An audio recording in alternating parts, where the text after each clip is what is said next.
kelebihan atau perbezaan Jai Durian dengan pengusaha durian kat luar sana. Jom, Abang Aladin di atas ni, Abang Aladin nak tunjuk apa kelebihan antara kelebihan yang ada oleh Jai Durian. Ui, risau pula ni, apa ni?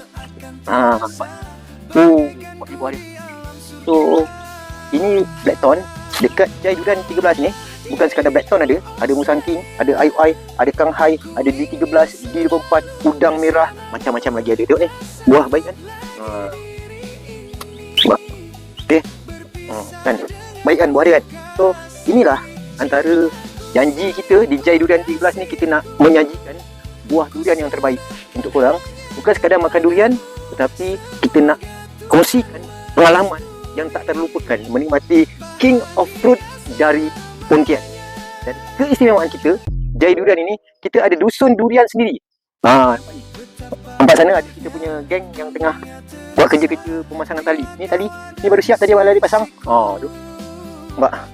Jadi kita bukan ambil buah daripada luar, tapi buah ini buah daripada Pontian.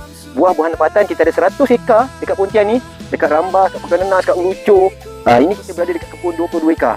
So banyak lagi buah-buah yang terbaik kita akan bawa daripada ladang khas untuk anda. Bukan buah petik, bukan buah peram, tapi buah yang fresh dari ladang. Ingat durian?